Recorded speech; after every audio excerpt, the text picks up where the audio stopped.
নমস্কার।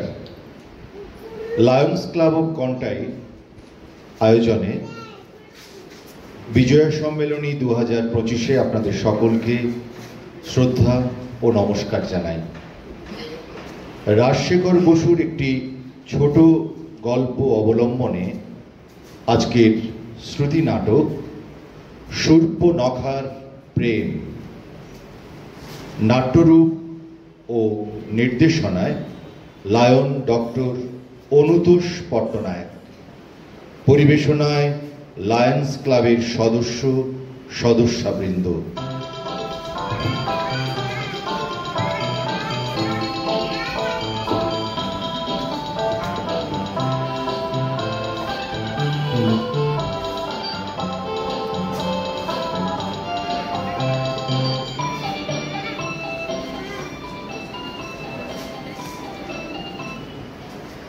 ওরে ও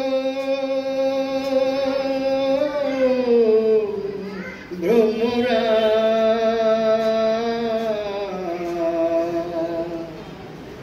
নিশীতে যাইও ফুলবনে, নিশীতে যাইও ফুলবনে রে ভ্রমরা, নিশীতে যাইও ফুলবনে। জ্বালায় চাঁদের বাতি, জেগে রব সারা রাতি গো। জ্বালায় চাঁদের বাতি, জেগে রব সারা রাতি গো। আমি কব কথা, আমি কব কথা শিশিরের সনে রে ভ্রমরা, নিশীতে যাইও ফুলবনে, নিশীতে যাইও ফুলবনে রে ভ্রমরা, নিশীতে যাইও ফুলবনে। আমাকে সারা রাত জাগিয়ে রেখে আমার বাতি নিভিয়ে দিয়ে উনি এখন চাঁদের বাতি জ্বালছেন। আচ্ছা দাদা, তোমার কাণ্ডজ্ঞানটা কবে হবে বলো তো? আরে আরে শূর্পনখা যে, আরে আয় আয়, তা কি ব্যাপার এত রাগ রাগ ভাব? তা রাগ হবে না? কোন আক্কেলে তুমি আমার অমন সুদর্শন স্বামী দানবরাজ বিদ্যুৎ জীবকে মেরে ফেললে? সে কি, তোর বর বিদ্যুৎ মরে গেছে? আরে ওরে কে মারলো, কবে মারলো? আর ন্যাকামি করো না দাদা। আমার শ্বশুর বংশ কালকেও দৈত্যদের সঙ্গে তুমি যুদ্ধ করনি, ওই যুদ্ধেই তো তোমার জামাইকে মেরে ফেললে।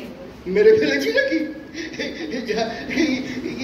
ভুল করে চিনতে পারিনি বুঝলি, ভুলে মেরে ফেলেছি। তোর বর জানলে কি আর মারতাম নাকি? নো নো নো দাদা, এসব বললে চলবে না। সেদিন কিন্তু তুমি বড্ড মাল টেনে যুদ্ধে গিয়েছিলে। ও মালের ঘরে তুমি যাকেই সামনে পেয়েছো তাকেই মেরে ফেলেছো। দেখ খবর, নেহাত তুই আমার মাস্টারতো ভাই, নইলে এক চড়েই তোর মুন্ডু ঘুরিয়ে দিতাম। আরে বোনটা সদ্য বিধবা হয়ে এলো, কোথায় তাকে সান্ত্বনা দিবি না আমারই মিস্টেক ধরছিস। বলছি বিড়ালি ভিতর চিনতে পারিনি। এসব বললে চলবে না। কতবার ও চিৎকার করলো, ওরে শালা মেরেও না, শালা মারিস না, মারিস না, শালা মারেও না। ওহো, ওই মালটা। আমি ভাবলাম আমাকে শালা বলে গালাগালি দিচ্ছে, তাই ছেড়ে দিল। যাকে যাকে ভালোই হয়েছে। ওরে সুপু, আরে একটা স্বামী গেছে, 10টা স্বামী আসবে। আরে নে, মন খারাপ করিস না, নে বস বস বস, এই একটু ছোলা ভাজা খা। আরে ও ভাই ছর, আরে বোনটাকে একটু বোঝা না। সপু, ও সপু, আর কাঁদে না, কাঁদে না, কাঁদে না। স্বামী মরলে কেউ এত কাঁদে নাকি? ওরে বেঁচে থাকলে স্বামীর অভাব কি?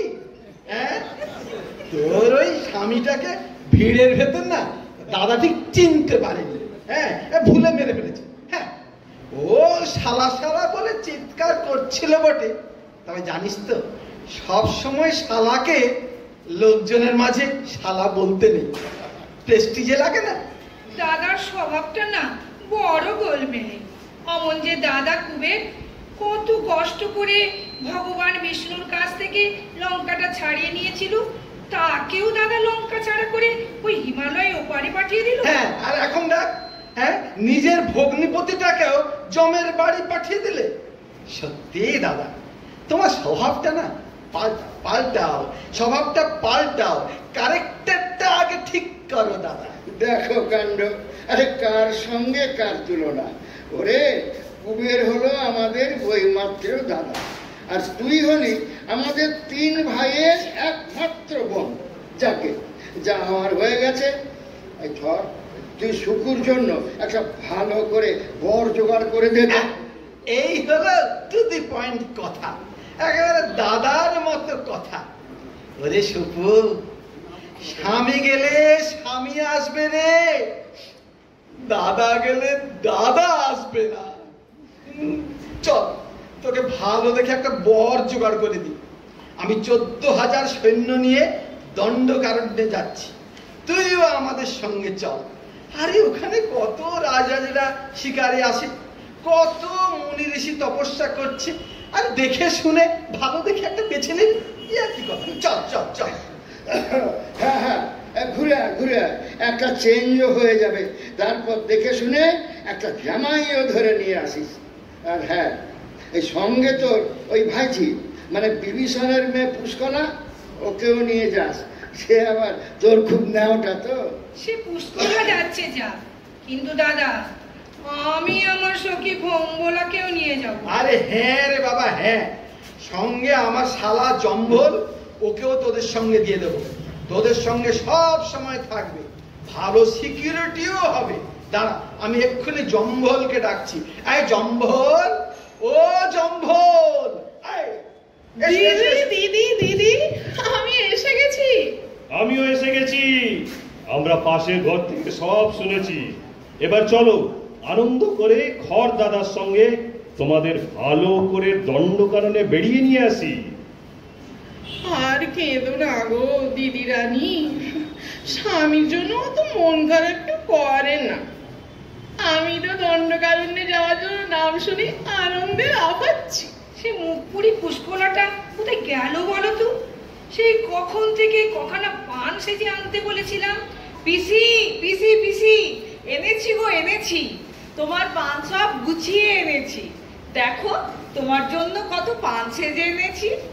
মুক্ত পোড়া চুন, কেরল দেশের খয়ের, ঘিয়ে ভাজা সুপুরি, আর তুমি যে সব মশলা ভালোবাসো তার 33 রকম দিয়েছি।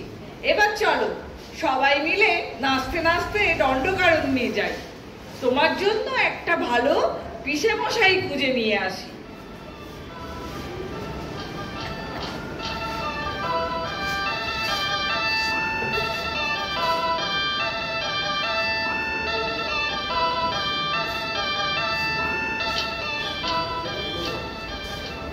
এই বুঝলি কলা, এই দণ্ডকারণ্য জায়গাটা না সত্যি খুব ভালো।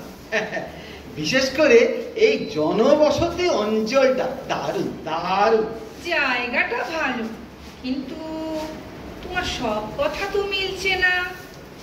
তা রাজা টাজা তো বিশেষ চোখে পড়ছে না, মুনি ঋষিও খুব কম।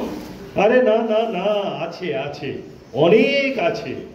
সব বেটা রাক্ষসের ভয়ে জঙ্গলের ভেতরে লুকিয়ে আছে। তুমি কোনো টেনশন করো না তো, আমার উপর ছেড়ে দাও, তোমাকে সব দেখিয়ে দেবো। তবে খাবার জিনিসের অভাব নেই পিসি। বিস্তর আম, কাঁঠাল, কলা, নারকেল, মধু, নানা জাতের হরিণও আছে। কত খাবে? খাও না, খাও। পিসি ও পিসি, তুমি ঋষি খেয়েছো? দেখ খুশি, আমার বাপ মহামণি বিশ্রবা বাবা ঋষি খাওয়া একেবারেই পছন্দ করতেন না। ছোট লোক রাক্ষস যারা আছে তারাই ঋষি টিষি খেতে ভালোবাসে। দিদিরা হলেন গিয়ে মানে রাজবংশ। ওসব অখাদ্য কুখাদ্য খাওয়া তোমার দাদু খুব একটা পছন্দ করতেন না। তবে ভাইঝির কাছে মিথ্যে কথা বলো না। তুমিও বারবার যে ঋষি খেয়েছো দিদি, বলো ঠিক কিনা? দেখিস তোর বাপ বিভীষণ দাদার কাছে আবার চুকলি কাটিস না। মানে বলতে নেই ছোট মুখে বড় কথা, তবে তোর বাপ কিন্তু রাক্ষস বংশে কুলাঙ্গার একটা। ঋষির মাংস বড় ছিবড়ে হয়, তবে হ্যাঁ ক্ষত্রিয় রাজা আর রাজপুত্র ওদের মাংস বড়ই ভালো, অনেকটা ঠিক কচি পাঁঠার মতো। এখন খাওয়ার কথা ছাড়ো তো, খালি খাওয়া আর খাওয়া। আমি মরছি আমার জ্বালায়। এই কদিনে দিদির জন্য ভালো দেখে একটা বড় জোটাতে পারলাম না। বেশিরভাগই তো বুড়ো, হাবড়া, মাথায় জটা আর এক মুখ দাড়ি গোঁফ। দাড়ি গোঁফ থাকলে প্রেম করা যাবে না না পিসি? তুই থাম।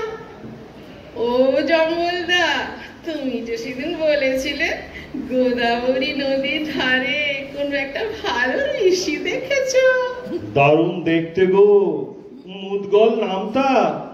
আজই চলো, গোদাবরী নদীর ধারে কুটির বানিয়ে তপস্যা করছেন। চলো আজই তোমাদের দেখিয়ে আনি। চলো না পিসি, চলো আজ বিকেলেই পিসে মশাইকে দেখে আসি। খুব সুন্দর করে তোমাকে সাজিয়ে দিই। চোখে কাজল, কপালে তেলাপোকার টিপ, ঠোঁটে তেলাকুচোর রং, খোঁপায় শিমুল ফুল, কানে ঝুমকো জবা আর গলায় 7 নৌরি মুক্তোর মালা। উফ, তার সঙ্গে সোনালি কাজ করা নীল রঙের শাড়ি, গা ভরা সোনার গয়না। দেখলে না মুদগল ঋষির মুন্ড ঘুরে যাবে। তোরা না বড্ড ফাজিল হয়েছিস।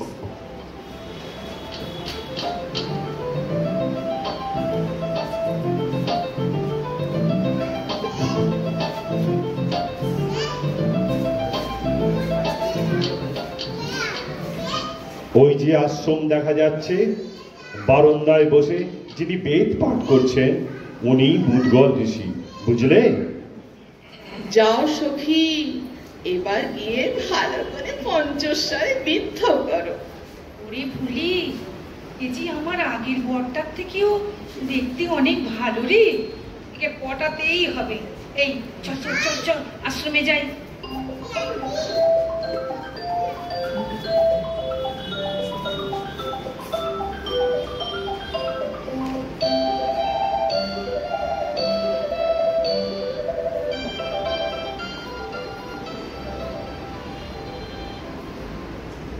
ভদ্রে, আপনারা কারা?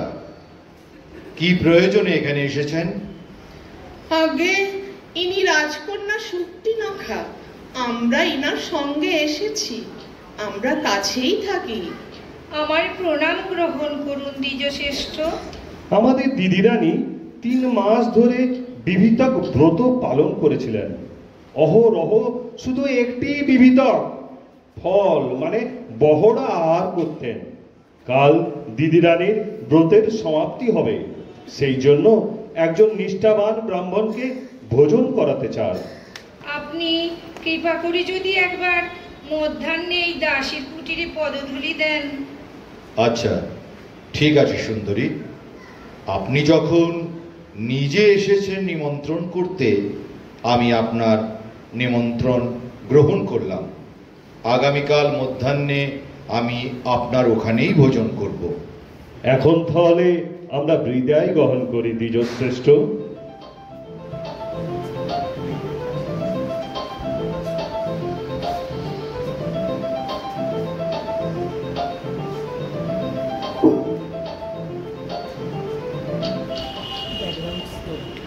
ও পিসি, ভোম্বলা পিসি তোমার নাম শক্তিনখা বললো কেন? আমি বলে দিয়েছিলাম, আসলে শূর্পণখা নামটা ভদ্রলোকের কাছে বলতে ইচ্ছে হলো না। বাবা বিষ্ণুবার যেমন বুদ্ধি, আর নাম খুঁজে পেল না, একটা বিশ্রী নাম রেখেছেন। এই এই, ঋষির খাওয়া দাওয়া শেষ হয়েছে। এই পুষ্করা, আমরা একটু আড়ালে যাই। দিদি, এই ফাঁকে তুমি খেতে ফেলো। খুব খেলাম, নানা রকম ফল, মৃগ মাংস, পরমান্ন। এইবার 1 ঘটি মাধ্যিক পান করে দেখুন। অতি স্নিগ্ধ পানীয়। বনজাত পুষ্প থেকে মধুকর যে মধু আহরণ করে, তাই দিয়ে আমি নিজের হাতে আপনার জন্য এই মাদবৃক তৈরি করেছি। এই এই এই খেলে নেশা হয়ে যাবে না তো? ইস ইস, এ কি কথা বললেন মুনিবর? মাদক দ্রব্য কি আপনাকে আমি দিতে পারি? খেলে মনটা একটু প্রফুল্ল হবে, মনে একটু পুলক আসবে, এই যা। আপনি নির্ভয়ে পান করুন। বলছো? তুমি বলছো? তাহলে তাহলে দাও, একটু অল্প করে একটুখানি দাও আর কি। হ্যাঁ, তা ভালোই তৈরি করেছো। ভালো ভালো ঝাঁঝ আছে কিন্তু। তা বেশ, তা বেশ। আর একটু আছে নাকি? আছে বই কি, নইলে আর কই কি। তবে ওভাবে ঢক ঢক করে খাবেন না, একটু রসিয়ে রসিয়ে খান, জমবে ভালো। মাত্র তো 3 ঘটি খেয়েছেন মুনিবর। না না না না, এই শোনো শোনো শোনো, এই 5ম ঘটি হয়ে গেলে না আমাকে একটু মনে করিয়ে দিও। আরে বিলক্ষণ বিলক্ষণ, এটা কি বলতে হবে নাকি? আপনি ওটা আমার উপর ছেড়ে দিন। আপনি টানতে থাকুন তো, টেনে যান। এত তপস্যা করার ধকল, একটু রিল্যাক্স করুন তো। ও দিদি, ঋষির চোখ বেশ লাল হয়েছে কিন্তু। নাকের ডগায় গোলাপি রং, ঠোঁটে একটু পোকা পোকা হাসি ফুটেছে, হাতও বেশ কাঁপছে। একেবারে মহেন্দ্রক্ষণ। এখনই একে পটিয়ে ফেলো পিসি। এই এই তোরা একটু যা দেখি। মুনিবর, আপনার কাছে না আমার একটা নিবেদন ছিল। আপনাকে আপনাকে দেখে না আমি আপনার প্রেমে পড়ে গেছি। তাছাড়া এই বিদেশ বিভুঁইয়ে আপনার খাওয়া দাওয়া তপস্যা সব কিছু লক্ষ্য রাখার জন্য আমাকেই আপনার দরকার। অনেক চিন্তা করে দেখলাম আপনিই আমার প্রাণেশ্বর। চলুন আমরা গন্ধর্ব মতে বিবাহ করে ফেলি। আরে ধীরে ধীরে সুন্দরী, ধীরে। আমার এখনো অত নেশা হয়নি। তোমার ঘর বাড়ি কিছুই জানলাম না, বিয়ে করে ফেলবো? তুমি অবলা নারী, তোমার সম্বন্ধ তোমার বাবা মা করবেন। আমার বাবা মা না থাকারই মতো, তারা আমার খোঁজও নেন না।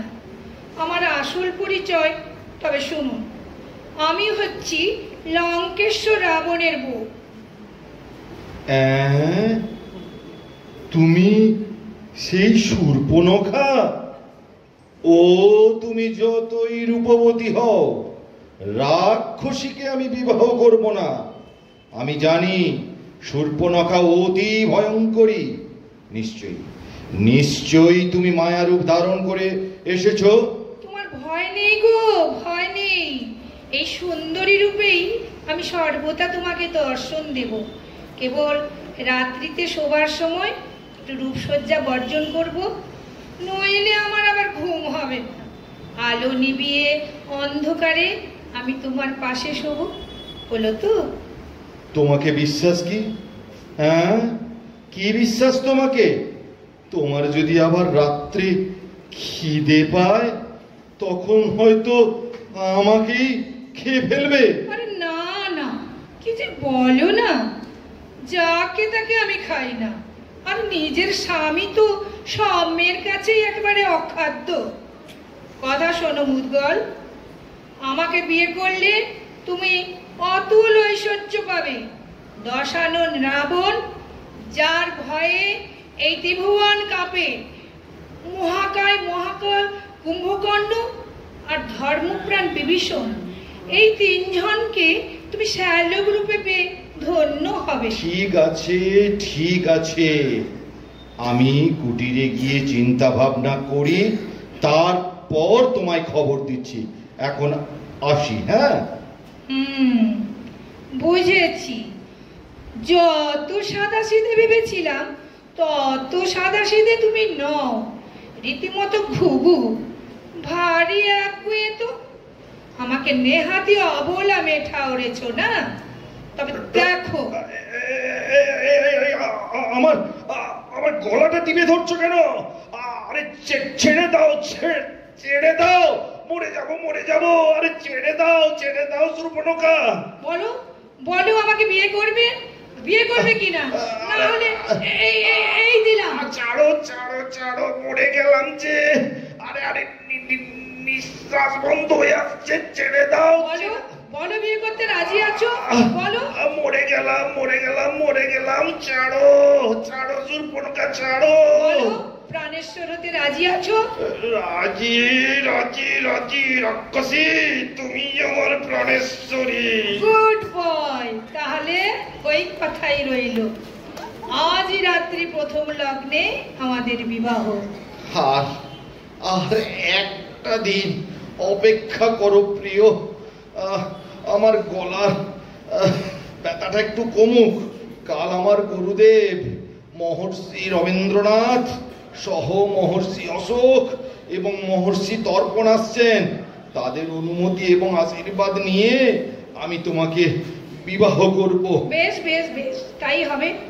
কিন্তু খবরদার, যদি তুমি ওই সত্যভ্রষ্ট হও তবে কিন্তু আমার জঠরে যাবে, সেখান থেকে সোজা নরকে।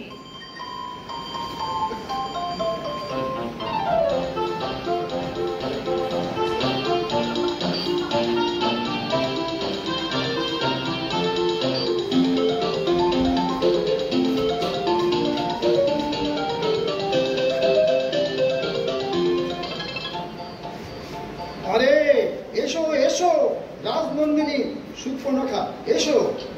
রাজনন্দিনী, তোমাদের প্রণয়ের ব্যাপার সেবার শুনে আমরা অতি উপকৃত হয়েছি। আশীর্বাদ করি তোমাদের দাম্পত্য জীবন মধুময় হোক। আমার প্রণাম গ্রহণ করুন আচার্যগণ। পাত্রী অতীব সুন্দরী, সুলক্ষণা এবং শিষ্টাচার যুক্তা। তা তোমার হাতখানা দেখি। ভালোই দেখছি। তোমার ভাগ্যে অদ্বিতীয় রূপবান এক পতি লাভ আছে। তা আমার এই শিষ্যটি একটু খর্বকায় আর দুর্বল হলেও রূপবান বটে।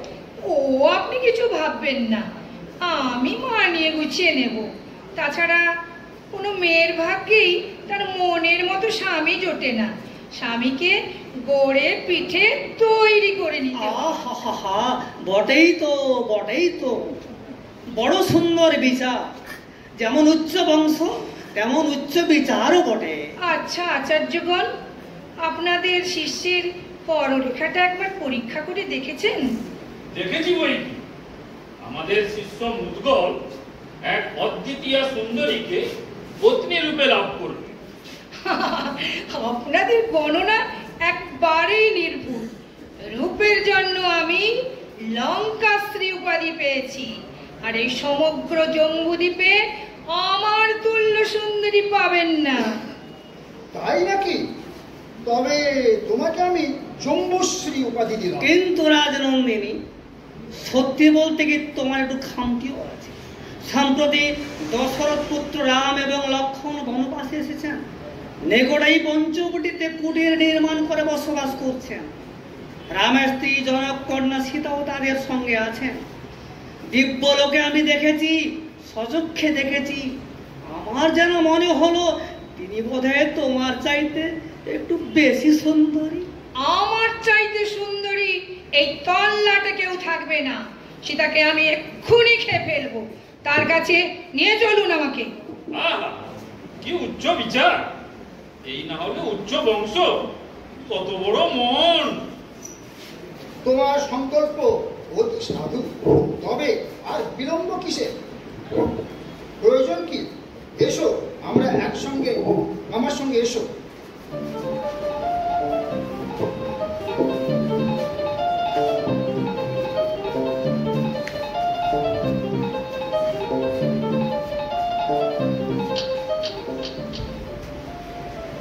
এসো শূর্পণখা, এইখানে বনের আড়াল থেকে লুকিয়ে দেখো, ওই যে কুটেরের দাওয়াতে বসে তরকারি কাটছে, সেই হলো সীতা। আহা, কত সুন্দরী না, দেখলে মনটা একেবারে ভরে যায়। আপনারা পুরুষ জাতটাই অন্ধ, বলেন কি না আমার চাইতে সুন্দরী। আর বর্দা পর্যন্ত এই সীতার জন্যই খেপেছিলেন। আরে দাঁড়ান দাঁড়ান, একটু সরুন তো দেখি।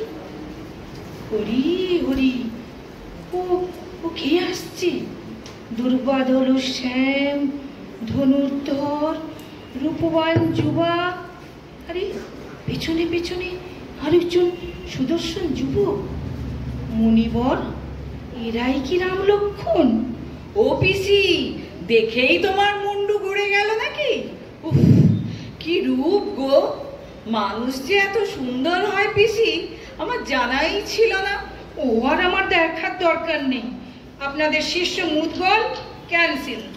আমি সীতাকে এক্ষুনি খেয়ে নিচ্ছি। রামকেই আমি আমার পতিত্বে বরণ করব। রামের কাছে মুদগল নস্যি নস্যি। আপনাদের শিষ্য একটা মরকট। ও কথা বলতে নেই, নিজে ওর বাগদত্তা। কিসের বাগদত্তা? আমি কোনো কথা টথা দিইনি, আপনার শিষ্যই দিয়েছিল। তা ওর গলা টিপে ধরতে প্রাণের ভয়ে প্রাণেশ্বরী বলেছিল। আমি এসে গেছি, আমি সব শুনে নিয়েছি, যা বোঝার বুঝে গিয়েছি। আপনারা তাহলে আসুন। কেমন? আমাদের এখন অনেক কাজকর্ম বাকি। তাহলে ওই কথাই রইল, পরে দেখা হবে। দিদি তুমি সোজা রামের কাছে চলে যাও। আমরাও সঙ্গে যাই, তোমাকে একটু তুলে ধরি, নইলে তুমি নিজের পরিচয় কি করে দেবে? হ্যাংলা লাগবে না? পিসি, লক্ষণটাও কি সুন্দর দেখতে। তুমি রামকে পটাও, আমি লক্ষণকে ম্যানেজ করে নিচ্ছি।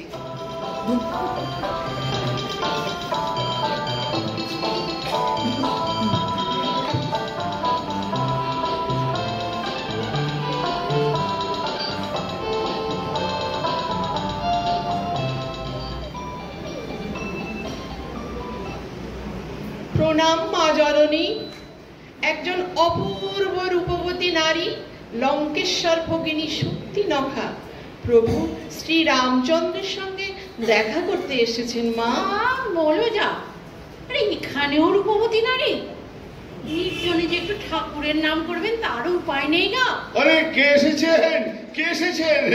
রাবণ ভগিনী শক্তিনখা সুন্দরী এসেছেন। কই দেখি। বাবা, দেখো শোনা মাত্রই কেমন দাঁতন চিবুতে ছুটতে আসছে।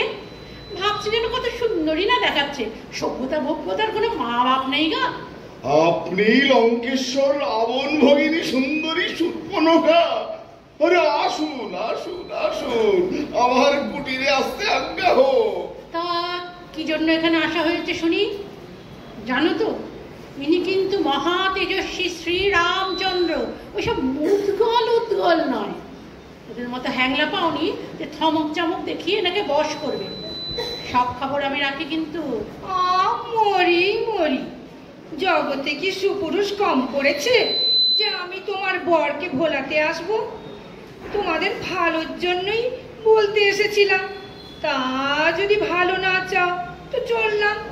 কিন্তু দেখো, এরপরে কিন্তু বিপদে পড়লে আমায় দোষ দিতে পারবে না, এই আমি বলে দিলাম। বলি সাহস তো কম না। আমাকে তুমি বলছো? দেখবি সাপ দেব, একেবারে শুয়োপোকা হয়ে যাবে। আরে দাঁড়াও, তুমি শান্ত হও তো। ব্যাপারটা আগে জানা দরকার, কিসের জন্য এসেছে সুন্দরী। পথে এসো। লঙ্কেশ্বর রাবণ তো তোমার উপর একেবারে রেগে ফায়ার হয়ে আছেন। আপনি ওনার পারমিশন না নিয়ে কি করে দণ্ডকারণে ঘাঁটি গেড়েছেন? জানেন না এটা ওনার এস্টেট আছে। আর একটু হলেই আপনার বউকে ছিনতাই করে নিয়ে চলে যেতেন। নেহাত দিদি রানী হাতে পায়ে ধরে বোঝালেন, তাই এবারকার মতো আপনার বউ বেঁচে গেল। দেখো সুন্দরী, আমি দেবতা মানুষ রাক্ষস কাউকে গ্রাহ্য করি না, তবে লঙ্কেশ্বর রাবণকে আমি একটু শ্রদ্ধা করি, কারণ উনি জ্ঞানী, শিবভক্ত এবং সৎব্রাহ্মণ। তা কি বললে তুমি তাকে? বললুম, অবোধ বালক নতুন বউয়ের কাছে হিরো শাস্তি গিয়ে বাপের কথায় পুরো রাজ্য ছেড়ে দিয়ে বনে চলে এসেছে। এখন মনে মনে পস্তাচ্ছে। ওকে এবারটার মতো ক্ষমা করে দাও পিসি। দাদা, নেশার ঘরে আমার বরটাকে ফালতু ফালতু মেরে ফেলেছে তো, তাই আমার কথা আর ফেলতে পারলো না। বললো ঠিক আছে, ও যদি তোকে বিয়ে করে, আমার ভগ্নিপতি হয়, তবে মাপ। শ্রী রাধিকে চন্দ্রাবলী, কাকে রেখে কাকে ফেলি। বটে বটে। আচ্ছা, এই ব্যাপার না? কে কাকে রাখে আর কে কাকে ফেলে দেখাচ্ছি, এক্ষুনি দেখাচ্ছি। তাহলে ব্যাপারটা ক্লিয়ার হয়ে গেছে সবার কাছে? আমাদের কোনো ব্যাপার নেই, শুধু আপনার জন্যই তো দিদির কষ্ট করে এখানে আসা। অতএব বাঁচতে যদি চাও, আমার পিসিকে এক্ষুনি বিয়ে করে তুমি আমার পিসে মশাই হও। দিদি, রংটা কিন্তু তেমন ফলকাই নয় গো, আর টাকা পয়সার আশা ছেড়েই দাও। মানিয়ে গুছিয়ে নিতে পারবে তো? সে নয়, একটু মানিয়ে নেওয়া যাবে, কিন্তু ওই সতীনের ঘর আমি করতে পারবো না। ওটাকে এক্ষুনি বিদায় করো। ওলে ওলে ওলে ওলে, কে এলো রে? আমাকে আমার ঘর থেকে বিদায় করবে? কোথায় গেল, কোথায় গেল আমার ঝাঁটাটা? কোথায় গেল? লক্ষণ, আমার ঝাঁটাটা নিয়ে আয় তো, ঝেঁটিয়ে বিষ ঝেড়ে দি। করো কি? শান্ত হও। লঙ্কেশ্বর রাবণের ভগিনী বলে কথা, এভাবে বলতে আছে? আরে শোনো, আমি কি বলি সুন্দরী, আপাতত তুমি বরং ওই মুদগলকেই বিয়ে করো। দেখতে শুনতেও মন্দ নয়, আর খুবই ধর্মপ্রাণ মানুষ। ধর্ম নিয়ে কি আমি ধুয়ে খাবো? সারাদিন শুধু হরি হরি, ও আমার পোষাবে না। শোনো, তাহলে একটা কাজ করো। আমি শুনে এলাম উনার গুরুদেব এবং তার সাথী দুজন বিশিষ্ট মুনি সম্প্রতি উনার কুটিতে এসেছেন। উনাদের মধ্যে একজনকে তুমি বেছে নাও। শুনেছি উনাদের খুব বেশি স্ত্রী নেই। গন্ড মূর্খের দল, আর সব কটারই অনেক বয়স। ও কচি চাইছো? কচি বলবে তো? এই তো আমার ভাই লক্ষণ আছে, একেবারে কচি। বিয়ে হয়নি, তাই তোমার ওই সতীনের কোনো ঝামেলা নেই, পরিষ্কার একেবারে হাত পা ছাড়া। আর তোমার দাদারও এতে কোনো আপত্তি নেই। কিন্তু দিদি, এটা তো একেবারেই নেহাতি বাচ্চা হয়ে গেল না? তা ওই ছোকরা, তোমার দাদা নহে আবেগের বশে রাজত্ব ছেড়ে বউকে নিয়ে হানিমুন করতে চলে এসেছে। তা তুমি কেন বাবু ওদের পেছন পেছন ঘুরঘুর করছো? কাবাব মে হাড্ডি। ব্যাপারটা কিন্তু একটু গোলমেলে ঠেকছে দিদি। দেখুন, আমি দশরথ পুত্র রামচন্দ্র অনুজ লক্ষণ, সীতা দেবী আমার জ্যেষ্ঠ ভাতৃজায়া, পূজনীয়া বধূ ঠাকুরানী, আমি তাদের সেবাদাস মাত্র। এই শোনো, কাছে এসে তো দেখি, একটু ভালো করে দেখি। মন্দ নয়, চলবে। তা ওই ছোকরা, তোমার আবার আমাকে দেখে ভয় করছে না তো? শুনেছি তোমার দাদা রামচন্দ্র আবার নাকি একটা অবতার, নারায়ণের অংশে জন্মেছেন। তা তুমিও আবার ওইসব অবতার টবতার নয় তো? না, কি যে বলেন, আমার কি সে ভাগ্য আছে? 10 অবতারের তালিকায় শ্রী রামচন্দ্র চান্স পেয়েছেন, আমার টিকিট জোটেনি। যাকে সে কথা বাদ দিন, এখন কাজের কথায় আসি। দাদা যখন আদেশ করেছেন, তখন আমি না বিয়েতে রাজি। কিন্তু ভদ্রে, আমাকে দিয়ে কি আপনার কাজ চলবে? তা মন্দ কি, চালিয়ে নিতে হবে আর কি। তা চলো না একটু আড়ালে যাই, দু একটা পার্সোনাল কথা বলি তোমার সঙ্গে। আগে বাগে একটু বলে নি। আহ, সে তো অতি উত্তম প্রস্তাব, একেবারে আমার মনের কথা। দেখো, আমার সঙ্গে না তোমার খুব মনের মিল হবে। চলো চলো, আমরা দুজনে ওদিকটায় একটু আড়ালে যাই।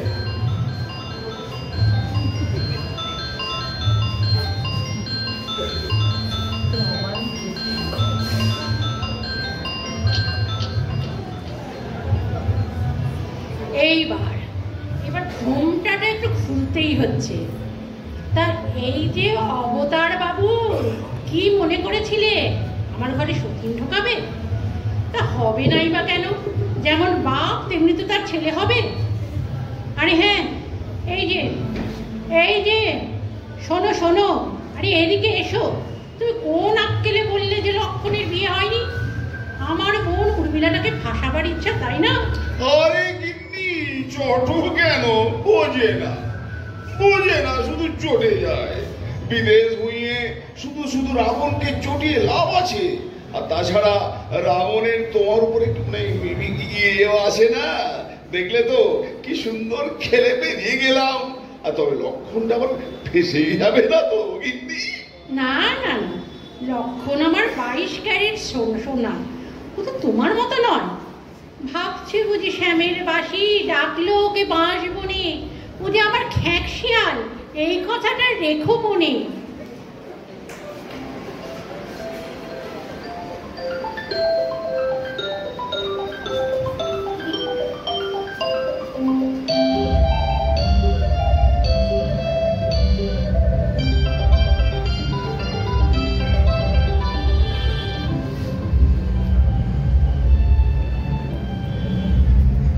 সত্যি বলতে কি, তোমার রূপের কাছে না আমি কিছুই না। বিশেষ করে তোমার ওই নাকটা, মনে হয় আলগোছে থুতনিটা ঠেকিয়ে দিয়ে একটা চুমু খাই। ও বাবা, সে আবার কিরকম? চুপ না থু, কিছুই বুঝতে পারলাম না। ভারী দুষ্টু মেয়ে। তাহলে চলো না আরেকটু গোলের ভিতরে যাই। চলো চলো। ওরে লক্ষণ হারামজাদা, কি করলি রে? রেমু বদমাস, তোর সর্বনাশ হবে রে, সর্বনাশ হবে। ও দুটো ভাই ডাকাত, আগে জানলে দুটোর কবে ঘাড় মটকে দিতাম। কি হলো পিসি, কি হলো? এ কি, নাক দিয়ে এত রক্ত পড়ছে কেন? ন্যাকামি করিসনি। কি হলো তুই দেখতে পাসনি? যেমন বাপ তেমনি তার বেটি, ন্যাকা। দেখিস আবার যেন পাঁচকান করিসনি। কিন্তু দিদি, তোমার এমন সুন্দর নাকটা। তোমার রূপটা একেবারে 12টা বাজিয়ে দিল দিদি। কাটবি তো কাট, নাকটাই কাটলো। লোকে বলবে নাক ভাত দিয়েই নিয়েছে।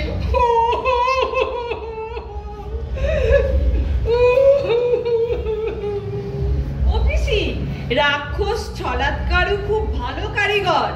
যুদ্ধের সময় ইন্দ্রজিতের কথাই সে মায়া সীতা করেছিল।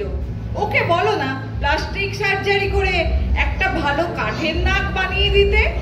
না হলে তোমার প্রেস্টিজের একেবারে আকুপাংচার পিসি। বেটা লক্ষণ হতচ্ছাড়া, তুই হতচ্ছাড়া, তোর দাদা হতচ্ছাড়া, তোর 14 পুরুষ হতচ্ছাড়া। সর্বনাশ হবে রে, সর্বনাশ হবে রাম, সর্বনাশ হবে। তোর বউয়ের সর্বনাশ হবে। আমার নাকটা কেটে দিলি রে হতচ্ছাড়া লক্ষণ। নাচেন ভালো সুন্দরী গো, বাঁধেন ভালো চুল। নাচেন ভালো সুন্দরী গো, বাঁধেন ভালো চুল। হেলিয়া দুলিয়া করে নাকে শরীর ফুল বালা। হেলিয়া দুলিয়া করে নাকে শরীর ফুল বালা। নাচে দেখি সোহাগ চাঁদ বদনে ধনি, নাচো তো দেখি সোহাগ চাঁদ বদনে ধনি, নাচো তো দেখি বালা। নাচো তো দেখি বালা, নাচো তো দেখি। নাচো তো দেখি সোহাগ চাঁদ বদনে ধরি, নাচো তো দেখি সোহাগ চাঁদ বদনে ধরি, নাচো তো দেখি। ধন্যবাদ। খুবই আনন্দ পেয়েছেন, আমরা বুঝতে পেরেছি। এই ধরনের আমরা বিজয় সম্মেলনীতে আমরা আনন্দ নিয়ে যাব। আমরা এখানে আমাদের নাটক পরিচয় করে দিই সবার আগে। আমাদের রাবণ অভিনয় করেছেন নাম্বার 1 লায়ন রবীন্দ্রনাথ দাস। রামের ভূমিকায় সকলেই চেনেন আজকে সঞ্চালক, আচ্ছা, তরুণ মহাপাত্র লায়ন। ওপাশ থেকে সীতার ভূমিকায় লায়ন ডক্টর নন্দিতা পট্টনায়ক। পুষ্কলা ভাইজি বিভীষণের মেয়ে মৌ প্রামাণিক, লায়ন মৌ প্রামাণিক। ভোম্বলা সুর্পনাখার সখা, সেই ভূমিকা অভিনয় করলেন লায়ন শ্রীজাতা মাইতি দাস। মুদ্গল ঋষি লায়ন সোমনাথ দাস। লক্ষণ ভাই রয়েছেন লায়ন শান্তনু গিরি। 3 জন ঋষি যারা এসছেন, লায়ন রমেন্দ্রনাথ, তার নামই ঋষির নামই হচ্ছে রমেন্দ্রনাথ, সুতরাং উনিও রমেন্দ্রনাথ দাস। ঋষি তর্পণ, ঠিক আছে, প্রেসিডেন্ট।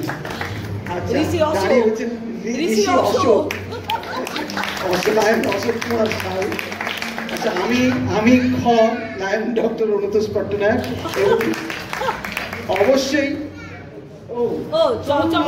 জম্বল থেকে গেছে, হ্যাঁ, লায়ন চম্পক ভট্টাচার্য। এবং সুর্পনখার ভূমিকায়